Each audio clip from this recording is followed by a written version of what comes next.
ಅರ್ಜಿದಾರರ ಇಲಾಖೆಯಲ್ಲಿ ಪ್ರತ್ಯರ್ಜಿದಾರಳನ್ನು ಒಬ್ಬ ಅಂಚೆ ಪೇದೆಯಾಗಿ ನೇಮಕ ಮಾಡಲಾಗಿದ್ದು, ಆ ತರುವಾಯ ಇಲಾಖಾ ಪರೀಕ್ಷೆಗೆ ಹಾಜರಾಗಿ ಉತ್ತೀರ್ಣಗೊಂಡ ನಂತರ ದಿನಾಂಕ 25/3/1975 ಅಂಚೆ ಸಹಾಯಕಳನ್ನಾಗಿ ಆಕೆಯನ್ನು ನೇಮಕ ಮಾಡಲಾಗಿತ್ತು ಎಂಬುದು ವಿವಾದದಲ್ಲಿಲ್ಲ. ಮಾನ್ಯ ಅರ್ಜಿದಾರರ ಪರ ನ್ಯಾಯವಾದಿಗಳು ನಿಯಮಗಳತ್ತ ನಮ್ಮ ಗಮನವನ್ನು ಸೆಳೆದಿದ್ದಾರೆ. ಸದರಿ ನಿಯಮಗಳಡಿಯಲ್ಲಿ ವಿಂಗಡಣೆ ಸಹಾಯಕ, ಅಂಚೆ ಸಹಾಯಕ ಹುದ್ದೆಗೆ ಈ ಕೆಳಗಿನ ರೀತಿಯಲ್ಲಿ ನೇಮಕ ಮಾಡಲಾಗಿದೆ ಎಂಬುದು ಗಮನಿಸಲಾಗಿದೆ. 50% ನೇರ ನೇಮಕಾತಿ ಮೂಲಕ, 50% ಪರೀಕ್ಷೆಯ ಮುಖಾಂತರ, ಮುಂಬಡ್ತಿ ನೀಡುವ ಮುಖಾಂತರ. ನಿಯಮಗಳಿಗೆ ಲಗತ್ತಿಸಿದ ಅನುಸೂಚಿಯಲ್ಲಿ ಇದನ್ನು ಸ್ಪಷ್ಟವಾಗಿ ಉಲ್ಲೇಖಿಸಲಾಗಿದೆ. ಇದನ್ನು ಓದಿದ ನಂತರ ಅಂಚೆ ಸಹಾಯಕ ಅಥವಾ ವಿಂಗಡಣೆ ಸಹಾಯಕ ಅಥವಾ ಯಾವುದೇ ಇತರ ಸಮಾನ ಹುದ್ದೆಯನ್ನು 2 ಮೂಲಗಳಿಂದ ಅಂದರೆ 50% ನೇರ ನೇಮಕಾತಿ ಮೂಲಕ ಹಾಗೂ 50% ಇಲಾಖಾ ಪರೀಕ್ಷೆಯ ಮೂಲಕ ಮುಂಬಡ್ತಿಯಿಂದ ಭರ್ತಿ ಮಾಡಲಾಗುತ್ತದೆ ಎಂಬುದು ಸ್ಪಷ್ಟವಾಗುತ್ತಿದೆ. ಹೀಗಾಗಿ ಸದರಿ ಹುದ್ದೆಗಳನ್ನು ಸಮಾನ ಪ್ರಮಾಣದಲ್ಲಿ ಅಂದರೆ ಪ್ರತಿಯೊಂದಕ್ಕೆ 50%ರಂತೆ 2 ವಿಧದಲ್ಲಿ ಹುದ್ದೆಗಳನ್ನು ಭರ್ತಿ ಮಾಡಲಾಗುತ್ತದೆ.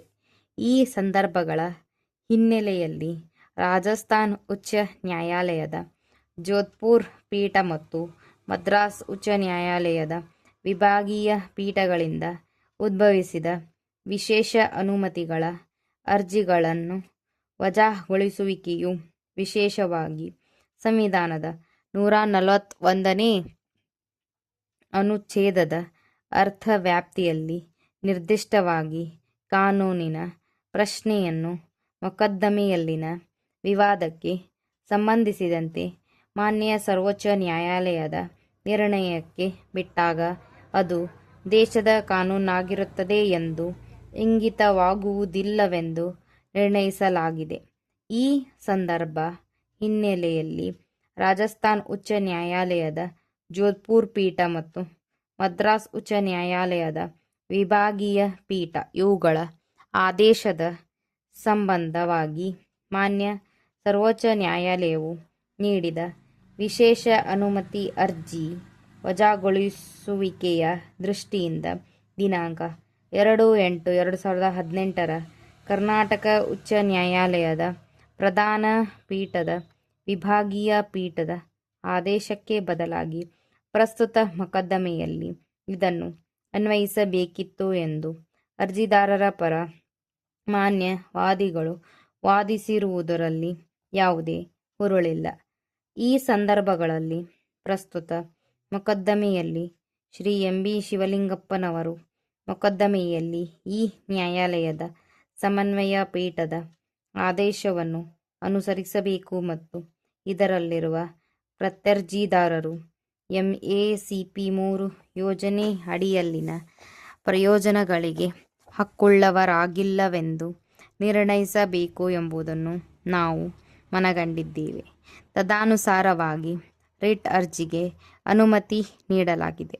OS 170/2016 ರಲ್ಲಿ ಹೊರಡಿಸಲಾಗಿದ್ದ ದಿನಾಂಕ 22/11/2017 ರ ಪ್ರಶ್ನಿತ ಆದೇಶವನ್ನು ರದ್ದುಗೊಳಿಸಲಾಗಿದೆ. ಪಕ್ಷಕಾರರು ಅವರಿಗೆ ಸಂಬಂಧಿಸಿದ ವೆಚ್ಚಗಳನ್ನು ಅವರೇ ಭರಿಸತಕ್ಕದ್ದು. ಅರ್ಜಿದಾರರ ಪರ ವಕೀಲರು ಆಜ್ಞೆ. ಈ ರಿಟ್ ಅರ್ಜಿಯನ್ನು ಆದೇಶಕ್ಕಾಗಿ ಪಟ್ಟಿ ಮಾಡಲಾಗಿದೆ.